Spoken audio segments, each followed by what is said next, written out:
All right, welcome back to Walter Camp Campout, sponsored by Wild Society, Coca-Cola, and Starter Sports. We're here with Rob Konrad, Syracuse football team captain, rushed for over 1,500 yards and 20 touchdowns during his college football career, second-round pick by the Miami Dolphins in 1999, and the last player to wear number 44 in Syracuse history. Rob, thank you for joining us today. Great to be here. What made you want to play for Syracuse out of high school? You grew up in Rochester, New York, am I right? I was born in Rochester. I grew up outside of Boston, North Shore of Massachusetts. Yeah, you played in Massachusetts. Yeah. So what made you want to go back to New York and play in Syracuse? Recruiting story is kind of the longer story, but when it came down to it, it was within a 5-hour driving radius for my parents and our family to come watch play. Visited a bunch of places. I wanted to play offensive football. Yeah. I was ranked in as like a top 20 fullback and linebacker. I was actually a more highly rated linebacker, but yeah. I wanted to play offensive football. I wanted to go to and have a system that used the fullback, and there weren't that many of them. Right. And Notre Dame, Syracuse were kind of the top groups that I was considering at the time. And look, at the end of the day, you do a visit and you get to see some of the players on the team, and I'm sitting there looking at Donovan McNabb, who I would be playing with for 4 years. Yeah. Marvin Harrison's out playing wide receiver. Yeah. Pretty loaded defense, and then even against a Notre Dame team that had all the recruits, you could say Syracuse is going to have a pretty dynamic football team. Yeah. And then to seal the deal, Coach Pasqualoni offered me number 44, which is, I don't know that I knew how big of a deal it was at the time, but I wanted to wear it mostly because the number I always wore. Yeah. Wanted to take on that challenge, and it ended up being just a great experience. And I wanted to ask you about that because number 44 in Syracuse history, probably one of those famous numbers in college football. Jim Brown, Floyd Little, Ernie Davis, the first African-American Heisman Trophy winner. Yeah. And you carried on that legacy, the last man to wear it. What does that mean to you? Did it mean something to you when you were playing, or does it mean more to you now knowing that you were the last one? It meant a lot to me when I was playing. I mean, I'm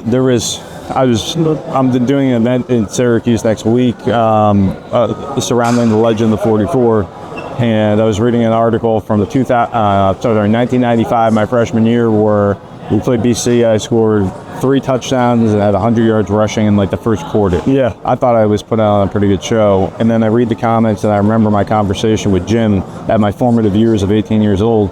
It just ripped me apart for the games, and I needed to lose 15 pounds. So there was a standard of excellence that you knew that you couldn't let yourself, your teammate, your school, your community down, and so that was something that it was something you had to want. How often did you talk to Jim Brown and Floyd Little and those guys that reminded you, hey, look at the number on your chest is more important than the name on your back? Always available. Really, you think about having 2 guys, or by the way, are completely different people. Yeah. And from from the motivational and how they view the world standpoint, both wonderful people. But at those years, to have access to to speak with those guys and have one of the things I loved about going to Syracuse is Tim Green, who's a dear friend, was a mentor as it related to business and football, and kind of a holistic view about what you're doing as a student athlete. But having Floyd, who is a perpetual optimist, Floyd from New Haven, and I just perpetual optimism as a force multiplier, and that was Floyd. I mean, he was just, you want to talk to Jim first because he'd rip you apart in a good way. He wanted to make you better, challenge you, and then Floyd would kind of put you back together. Gotcha. But good cop, bad cop. But as a young kid, I mean, what a great what a great opportunity that was to be around those guys. So yeah, and then so you graduate from Syracuse and you go into the draft. Yeah. Were you in the combine? Did you do the combine? Yeah, I did the combine. I was top ranked fullback coming out,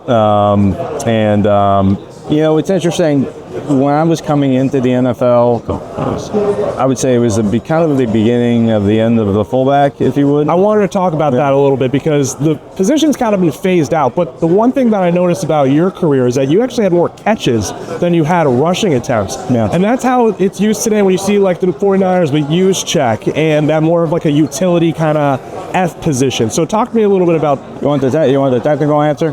I want the real answer. The real answer is in the NFL, athletes are so good, whereas when you hand the ball to a fullback, okay, your tailback is now not a blocker, not really in play. You're not playing like a short man on defense, right? Yeah. Like a penalty play.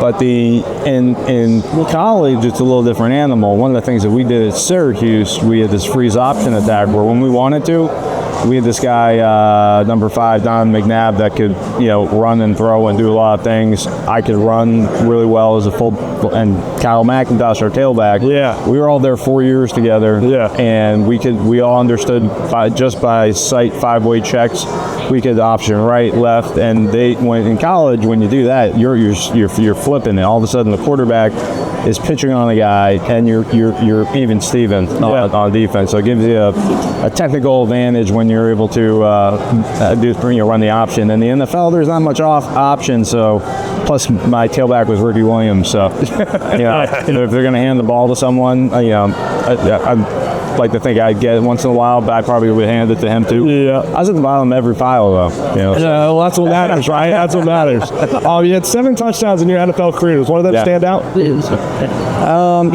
Probably my the first game I ever played was at Mile High Stadium with Dan Marino. His last year, they just gave John Elway his ring. It was a ring ceremony. Yeah. It was a Monday Night Football game. The place was wild. I was playing as Bill Romanowski most of the game, but lucky guy. Steve Atwater at safety. It was like that was this is a welcome to the NFL moment. And so anyways, long story short, I was nervous wreck, which I thought I was over, but I was for that game. Ended up scoring the go-ahead game-winning touchdown, the pass from Marino. Oh, very nice. Really neat. So great story about this is Dan, being a little bit of a jokester, I said, I probably want to have this. I don't know how much longer Dan's going to be playing. So I printed out this picture, and I said, Dan, would you mind signing this for me? He said, sure. Rob, thanks, or congratulations on your first NFL touchdown. My 409th. Just a little dig. But I'd say that was my, the moment that you knew you belonged, and it was just a cool moment with Danny, So yeah, that's cool. And December 30th, 2000. Does that date stand out to you at all? December 30th, 2000 would be. Is that my? No, I don't think it does, actually. You're going to get me in trouble. Well, here it is. It's the last time the Dolphins have won a playoff game. Oh, yeah. And you were a part of that team, and they won against the Colts, right? Against the Colts. Since then, do you think that franchise can reel it back in and be how it was back in the 90s and the 80s? And so the owner is willing to spend, and money's part of it. You got to get talent. You have to be identify talent, acquire talent, develop talent, and then coach. Yeah. And a little bit of luck, right? Yeah. We had good teams. We only had one losing record. Our problem is we ran into a Tom Brady. We played in Michigan in college. He got benched and got a lot better. And all of a sudden, we were like the end of my career was the start of their three-peat. Right. Which in our division, Bucky was a part of. which Buck was part of, and I was knocking heads with him. But they got to a point where it was, they were winning the AFC East, therefore advantage playoff positions. But we were in the playoffs, I want to say 3 or 4 years. Yeah. And, played in some second round. We played in a lot of wild card games. We had our first year we had like a 65-7. Bad. The worst game I ever played in. The Jaguars game where Danny ended up getting hurt and it was his last game. Jimmy Johnson's last game. Jimmy Johnson came in at halftime and said, "I'm retiring. You're playing for luck." And walked out of the locker room. Right, nice. But, real motivating, coach. Yeah, it was pretty motivating. But those playoff games are a whole lot of fun, man. They're so intense. It's like being on Monday Night Football or opening day. Playoff games, just the intensity step up a bit. So we had some good teams, and the Dolphins will get there. They just need I need to find that, identity, stick with it, and be able to build around it. So, And my last question, I read this online. Can you tell me this story? You fell off a fishing boat, swam 9 miles to shore. how long do you have? We got about a minute, if you could squeeze it in. Yeah, so this is it was actually 10 years ago this January. Yep. I was, guy Chip Kelly was a coach, was head coach at UCLA, I think at the time.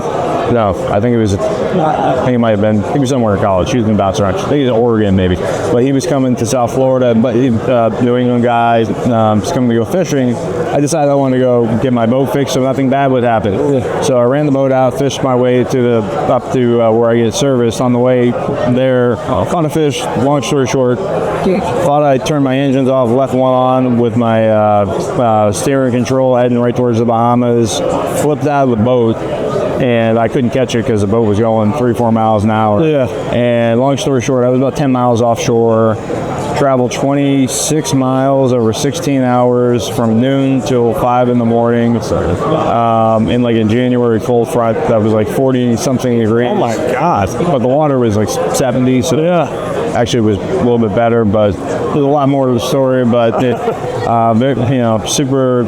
It's probably one of the most challenging and positive things that's ever happened to me to survive that, and no one got hurt and to reset things. But I would not want to try it again. I don't blame you. I don't blame you. And I'm glad I did not know what was in front of me when I started. Yeah. So. And we're happy you made it short because you wouldn't be here today, and I really appreciate you stopping by for this podcast. Really great. Thank you. Excellent, buddy. Thanks.